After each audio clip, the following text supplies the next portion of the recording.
ثابت کر رہی ہے۔ اجرائے خلافت کی صحت اس بات کی ڈیمانڈ کرتی ہے فقط حضور کی نبوت اور رسالت اور افضلیت ہی نہیں، بلکہ ساتھ آپ کے ختم نبوت پہ ایمان ضروری ہے۔ اسی کے ساتھ چند باتوں کا اضافہ کرنا چاہوں گا۔ سابقہ انبیاء اور رسول میں کوئی نبی اور رسول ایسا نہیں گزرا جس نے اپنی امت کو یہ حکم دیا ہو، یہ راہ دکھائی ہو کہ میرے بعد میرے اصحاب کی اقتداء کرنا، ہدایت مل جائے گی، اس لیے کہ ضرورت نہیں تھی۔ حضور نے فرمایا کلما ہلک نبی، جب ایک نبی دنیا سے رخصت ہوتا تھا خلفہ نبی، اس کے بعد دوسرا نبی آ جاتا تھا۔ ضرورت محسوس نہ ہوئی، کوئی نبی یہ کہہ کے نہیں گیا اے لوگوں میرے صحابہ کی پیروی کرنا، اقتداء کرنا، ہدایت مل جائے گی۔ فقط آمینہ کے لال محبوب رب ذوالجلال صاحب الحسن والکمال جناب محمد مصطفیٰ احمد مجتبیٰ صلی اللہ علیہ وسلم نے فرمایا اصحابی کالنجوم فبأیہم اقتدیتم اہتدیتم، میرے صحابہ ستاروں کی طرح ہیں، فروعی مسائل میں جس کی اقتداء کرو گے ہدایت پا جاؤ گے، اس لیے کہ فیضان محمد کی تصویر صحابہ ہے، فیضان محمد کی تصویر صحابہ ہے، اللہ کی شریعت کی تعبیر صحابہ ہے۔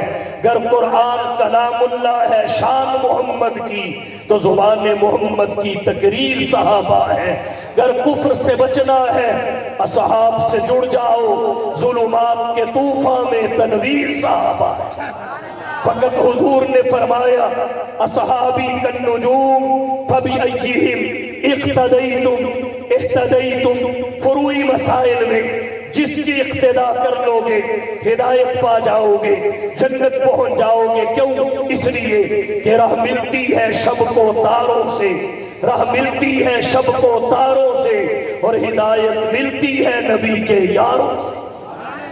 فقط حضور نے فرمایا اصحابی کالنجوم فبأیہم اقتدیتم اہتدیتم، پھر تمام صحابہ کرام میں سے خلفائے راشدین کی تخصیص کی، فرمایا علیکم بسنتی وسنت الخلفاء الراشدین المہدیین۔ پھر خلفائے راشدین یعنی خلفائے اربع، ان میں سے حضرت ابو بکر اور حضرت عمر رضی اللہ عنہما شیخین کو ممتاز کیا، فرمایا فاقتدوا باللذین من بعد ابی بکر و عمر، میرے بعد یکے بعد دیگرے دو شخصیات کی اقتداء کرنا۔ فاقتدوا باللذین من بعد، وہ دو شخصیات کون سی ہیں؟ فرمایا ابی بکر، ایک ابو بکر ہے، و عمر، دوسری عمر کی ذات گرامی ہے۔ اللہ کے نبی کا یہ انداز بتا رہا ہے کہ اجرائے خلافت ہے، اجرائے نبوت نہیں ہے۔ پھر اللہ اور اس کا رسول جیسے پیشین گوئی کر گئے، جیسے فرما دیا عملی طور پر اس انسانی کائنات میں ویسے ہی ہوا۔ حضور صلی اللہ علیہ وسلم اس دھرتی سے رخصت ہوئے تو مسند خلافت پر سب سے پہلے حضرت ابو بکر صدیق رضی اللہ تعالی عنہ جلوہ افروز ہوئے۔ اللہ کے نبی نے بھی یہی فرمایا فاقتدوا باللذین من بعد ابی بکر، میرے بعد ابو بکر کی اقتداء کرنا، و عمر، اور عمر کی اقتداء کرنا۔ حضرت ابو بکر صدیق اول رہے، جناب نبی کریم صلی اللہ علیہ وسلم نبیوں میں آخری ہیں، آپ نے آدم تا عیسیٰ تمام انبیاء کی تصدیق کی، لیکن آپ نے اپنے بعد بشارت کسی نبی کی نہیں دی، اس لیے کہ ختم نبوت کی وجہ سے حالات بدل چکے تھے۔ پہلے انبیاء بعد والے کی بشارت دیتے رہے، بعد والے پہلوں کی تصدیق کرتے رہے۔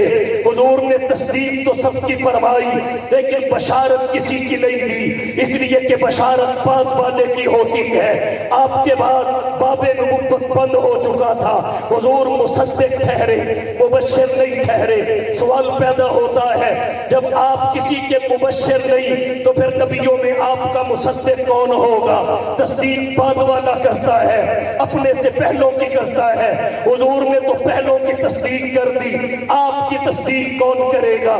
پروردگار عالم کی حکمت پہ قربان جائیے.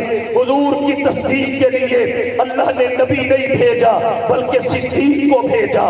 حضور کی تصدیق کے لیے پروردگار عالم نے منصب نبوت تجویز نہیں فرمایا بلکہ منصب صدیقیت کو تجویز کیا.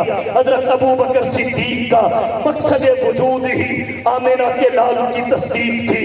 یہی وجہ ہے حضور نے جب بھی کسی کے سامنے اپنی نبوت کو پیش کیا، حضور نے اپنی نبوت پر ایمان لانے کا کہا تو مختلف قسم کی صورتحال دیکھنے میں آئی. کسی نے کہا مجھے مشورہ کے لیے وقت دیجئے، کسی نے کہا مجھے سوچنے کے لیے وقت دیجئے، کسی نے کہا مجھے معجزہ دکھائیے، کسی نے کہا میرے سامنے دلیل پیش کیجئے.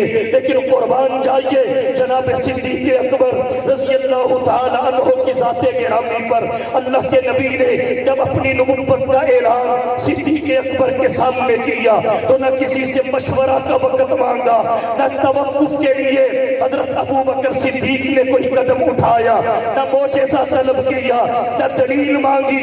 اگر آمنہ کے لال نے کہا میں نبی ہوں تو صدیق اکبر نے کہا میں امتی ہوں. صدیق اکبر اس امت کا نقطہ آغاز ہے. اگر توجہ اور ذوق بیدار ہو تو اپنے حضرت کی موجودگی میں ایک نقطہ عرض کرنا چاہوں گا.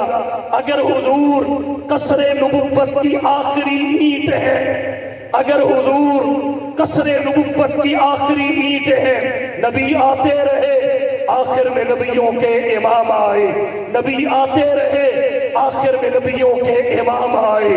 وہ دنیا میں خدا کا آخری لے کر پیام آئے، جھکانے آئے بندوں کی جبی اللہ کے در پر، سکھانے آدمی کو آدمی کا احترام آئے.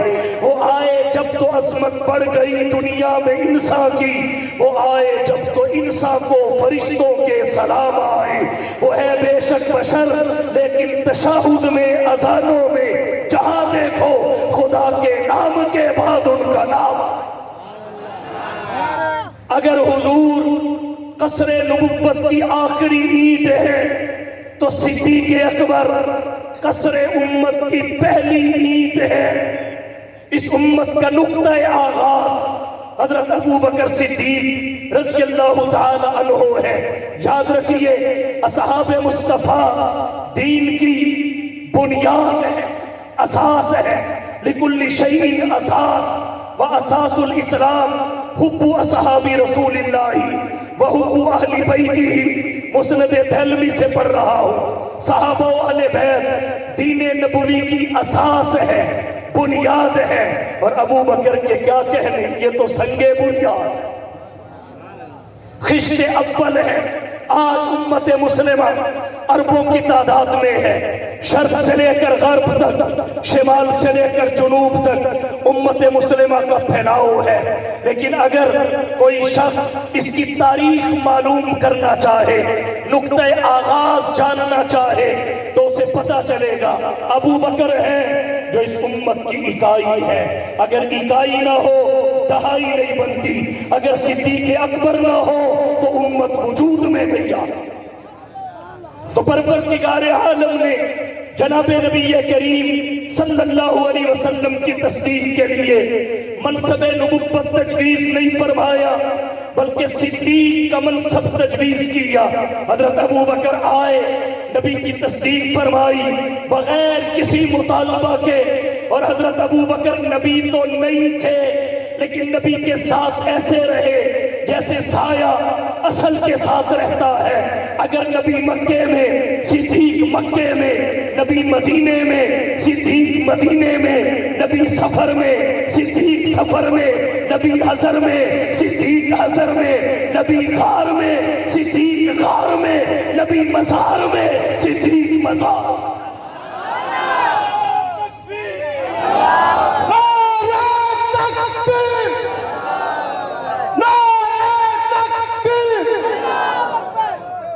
عرض میں نے یہ کیا، چلے میں کہتا ہوں صدیق اکبر، صدیق اکبر تیری صداقت پہ کیسے کس کو کلام ہوگا، صدیق اکبر تیری صداقت پہ کیسے کس کو کلام ہوگا، کہ دونوں عالم میں بعد نبیوں کے اونچا تیرا مقام ہوگا، نبی کا روزہ ہے جس کا مدفن، رشک آدم ہے جس کا مسکن، خدا کی جنت بھی جس کو ترسے وہ کتنا ذی احترام ہوگا، وہ درویش دربار شاہ رسولہ، وہ درویش دربار شاہ رسولہ، وہ تصویر ایکان صدیق اکبر، گلستان آقا نے سینچا ہے دیگا، بہار گلستان صدیق اکبر، رسالت کی راہوں کا محفوظ ساتھی، محمد کا ارمان صدیق اکبر، محمد تو سلطان ہے سب انبیاء کے، صحابہ کے سلطان صدیق اکبر، شان صدیق اکبر، عظمت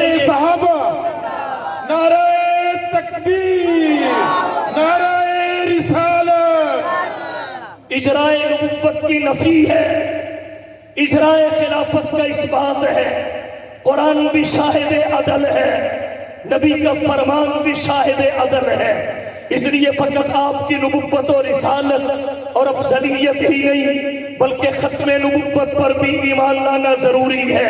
ایک وجہ اور عرض کرتا ہوں، اسلام کی کاملیت اس